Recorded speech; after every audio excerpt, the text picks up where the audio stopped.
Hello. So, in trying to think of a topic for my paper, I knew that I wanted to talk about King Lear. I think that's probably my favorite play we've read this semester, and especially after watching the movie version, I was very interested in the character of Kent, which may have to do with the fact that I'm a really big Downton Abbey fan, but that's beside the point.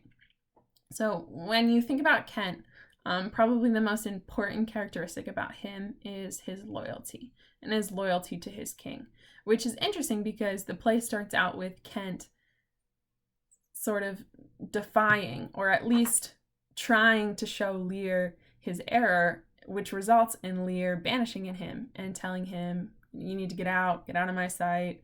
If you come back after 10 days, then I'm going to kill you."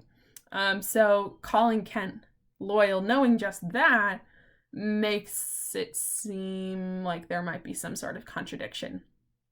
So, in thinking this over and trying to figure out why is Kent an example of loyalty in this play, I started looking at other examples in Shakespeare. The second one that I found was Cordelia, which is also in King Lear, and then I also looked at Pisanio from Cymbeline.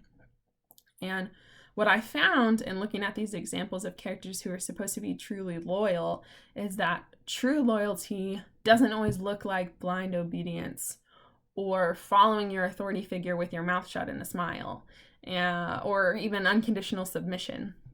In fact, Shakespeare shows through these three characters that genuine loyalty sometimes is exemplified in an act of disobedience or in seemingly defying your authority with the intention of looking out for their best interests.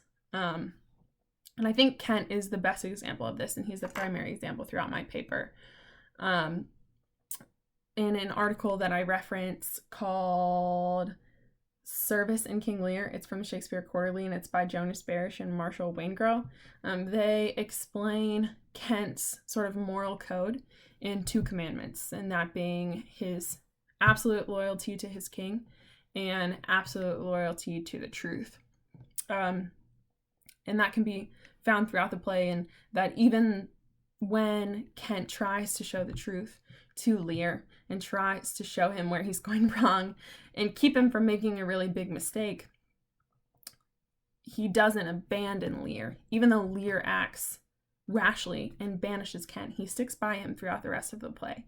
So I look at Kent for the majority of my paper, but I also look at Cordelia, who, as you know, is closely tied to Kent in that it's Lear's decision to banish Cordelia that results in Kent ultimately being banished as well.